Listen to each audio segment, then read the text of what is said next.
Hello everyone and welcome to my channel.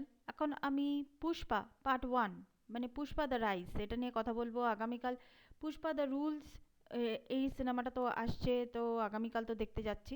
তো আজকে Pushpa the rise এই সিনেমাটা নিয়ে কথা বলি। এখানে মুখ্য চরিত্রে অভিনয় করেছেন আল্লু অর্জুন, ফাহাদ ফাজিল, রশ্মিকা মান্থানা, জগদীশ প্রতাপ সহ আরও অনেকে।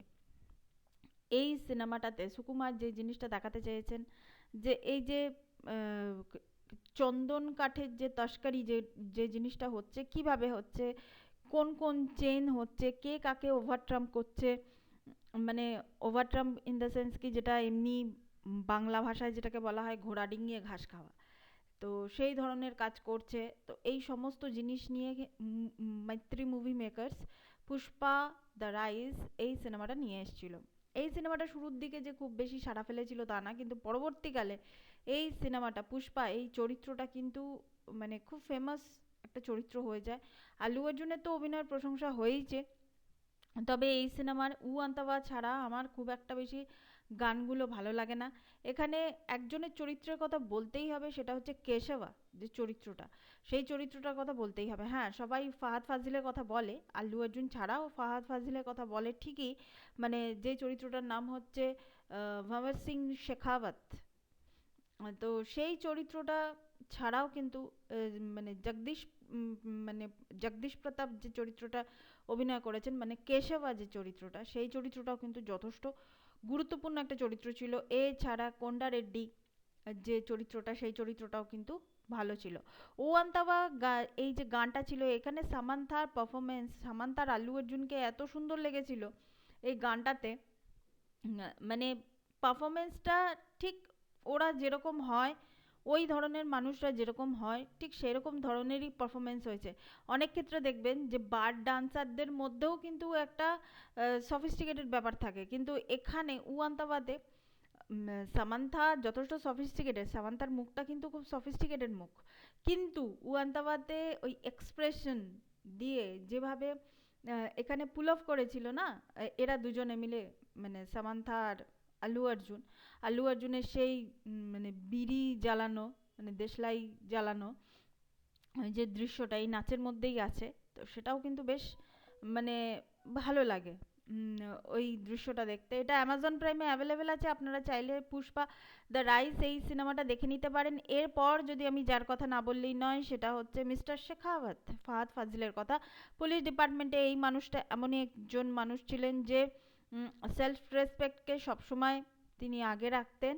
আর, এবং তার সঙ্গে পুষ্পার যখন সামনাসামনি যখন কথা হচ্ছে, আহ, মানে ওই স্যার কথাটা মানে শুনতে, আহ, তো এই ধরনের যে ধরনের ডায়লগসগুলো আছে, ওই টেবিলের এক পাশে পুষ্পা বসে আছে আর এক পাশে ফাহাদ ফাজিল বসে আছে, মানে মিস্টার শেখাওয়াত বসে আছে, এর দুজনের মধ্যে যে কথোপকথনটা হচ্ছে, সেই কথোপকথনটা ছিল ব্রিলিয়েন্ট। এবং শেষ দৃশ্যে মানে যেখানে শেখাওয়াতকে মানে পুষ্পা যেভাবে যে জিনিসটা শেখালো, মানে শেখালো ঠিক বলবো না, মানে যেভাবে আর কি একটা শিক্ষা দিল, তো সেই জিনিসটা মানে সত্যি ওই সিনটা কিন্তু রিমার্কেবল। আজকে ফাহাদ ফাজিলের চরিত্রটা এখানে বেশি বড়, মানে বেশিক্ষণ যে খুব স্পেস পেয়েছে তা না, কিন্তু ফাহাদ ফাজিলের থেকেও রশ্মিকা অন্য অন্যান্য চরিত্রগুলো অনেক বেশি স্পেস পেয়েছে।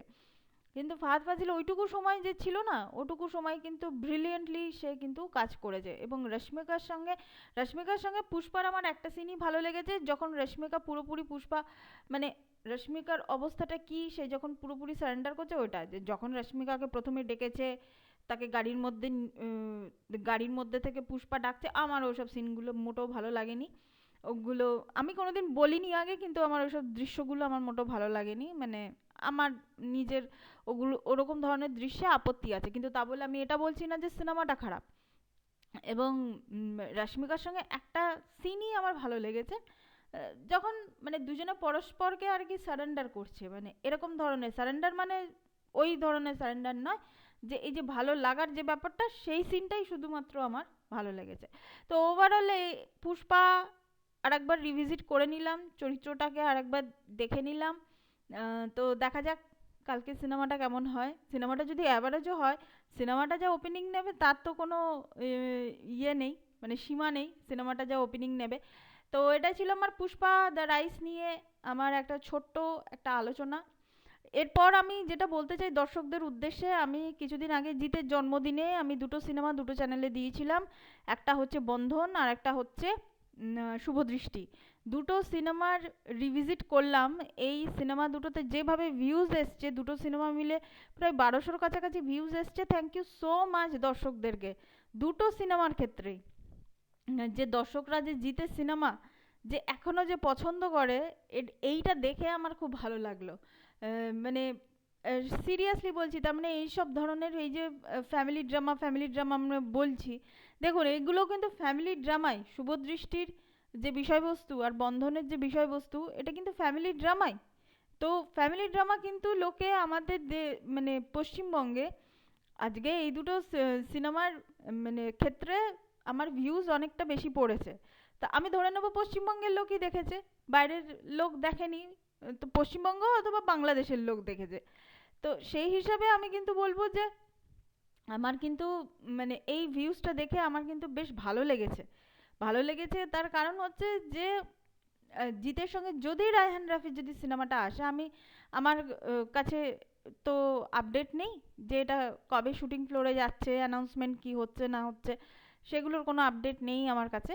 তো সেই হিসাবে আমি সেটা নিয়ে কথা বলছি না, কিন্তু রায়ান রাফির সঙ্গে জিতের যে এই যে সিনেমাগুলো আসছে, যে যদি সিনেমাটা যদি এসে থাকে, লায়ন নাম নামকরণ করা হয়েছে যে সিনেমাটা যদি এসে থাকে, যদি সিনেমাটা যদি শুরু হয়ে যায়, তাহলে কিন্তু এই ধরনের মানে জিতের সিনেমাতে ভিউজ আসাটা কিন্তু একটা পজিটিভ বার্তা অবশ্যই কিন্তু দেবে।